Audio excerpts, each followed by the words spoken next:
Chugo sat with her back straight, but her voice hollow. I only wanted them to know I was not in their class. Now the whole nation knows my shame. From the shadows, Dot appeared, carrying palm fronds she had cut from her farm.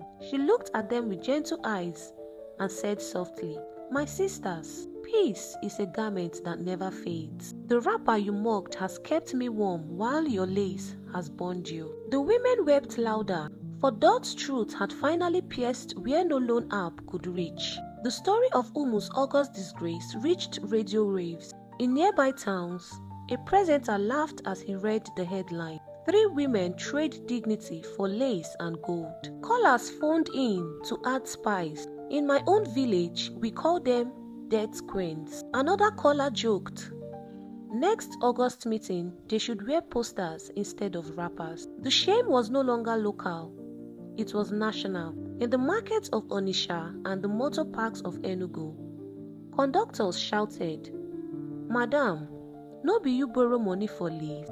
When they saw women in fine clothes, every proud woman became suspect. Fear spread like wildfire. Who would be the next victim of public disgrace? Loan agents sharpened their claws. They were not satisfied with broadcasts. They called bosses, uncles, pastors. Adima's workplace received an email. "This staff is a debtor, untrustworthy."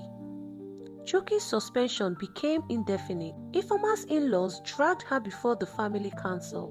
Her husband's eldest brother shouted, "So you sold the land of our fathers for handbag from abroad? Do you know the spirits that walk that land?"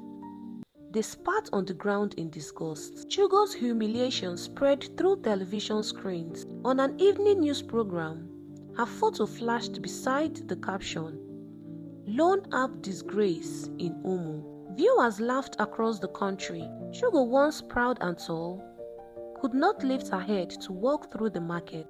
The women tried to fight back. Adima considered selling her jewelry to repay the loan, but jewelers laughed, saying the stones were worthless. Ifeoma thought of fleeing to her sister in Lagos, but her husband locked the gates, declaring she would not escape the disgrace. Chugo wrote desperate letters to relatives, but no one dared to help her. No one wanted to inherit her shame. The more they struggled, the deeper the pit seemed to open. Dot, meanwhile, continued her farming and trading, her quiet life untouched. Children carried baskets of cassava for her. Neighbors greeted her with respect. Where others had lost peace, Dot's peace multiplied.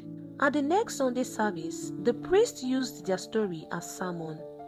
His voice was heavy, his words sharp. When vanity becomes your god, disgrace becomes your harvest. These women chased lace, but lost their names. They wore gold, but sold their peace. The congregation murmured. Some women bowed their heads, ashamed. Others stole glances at the disgraced 3, who sat like statues at the back pew. Their ears burned with every word, yet they could not leave. Their absence would be another form of confession. Dot listened too, her eyes calm, her hands folded. She prayed silently, not for herself, but for her friends, whose pride had dragged them into darkness. In the evenings, gossips sharpened their tongues like knives. At the market square, one woman said, "If Dot were foolish like them, her name would be flying in disgrace too." Another added, "See how peace shines brighter than lace." Nicknames grew like weeds. Children called them August slay queens, September beggars. Men muttered Golden Debtors Association. Even their fellow women mocked them with proverbs. The wrapper you cannot afford is the one that will bury you in shame. The laughter was merciless. Pride had made them blind. Now disgrace made them naked. Adima fell sick, her body burned with fever, her spirit heavy with regret. She whispered to her husband at night, "Forgive me." But Chuki turned his back, saying nothing. Ifeoma lost weight, her beauty dimmed. She no longer wore her handbag. leaving it to gather dust like a coffin in her room. Chugo walked the village with lowered head, her tall frame now bent. They had once mocked Dot's simplicity, but now they longed for her freedom. Yet, envy still lingered like a shadow. They could not bring themselves to honor her openly. Pride died slowly, even in shame. The village elders gathered. They worried that the disgrace of the three had stained Umu's names beyond repair. One elder stood and said, "Once upon a time, our August meetings built schools and bore wells. Now it builds shame." Another elder added, "If we do not cleanse this vanity, Umu will carry a curse." They decided from the next year, no woman would compete in lace or gold. Contribution would be made openly for community projects, and any woman who mocked another for her dress would be fined. It was a new law born from the ashes of disgrace. The women were summoned before the elders, sitting on raffia mats. Their hearts pounded. The eldest elder, his voice deep as a talking drum, said, "You are living warnings. Your names are now proverbs. You have taught us that the clothes on the body can tear, but the clothes on the name must never tear." They bowed their heads, tears streaming. Adima whispered, "If shame could be peeled like yam skin, I would scrape mine until nothing remained." Ifeoma covered her face, unable to speak. Chugo clenched her fists, pride and pain wrestling within her. Dot was called forward. The elders praised her. "You have shown Umu that peace of mind is greater than the wealth of vanity. May your name never fade." Whispers spread across the village. Dot was being considered for leadership in the women's fellowship.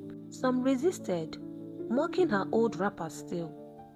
But others argued, better a rapper with peace than lace with disgrace. Meanwhile, the three disgraced women struggled to rebuild their homes. Adema tried to sell firewood.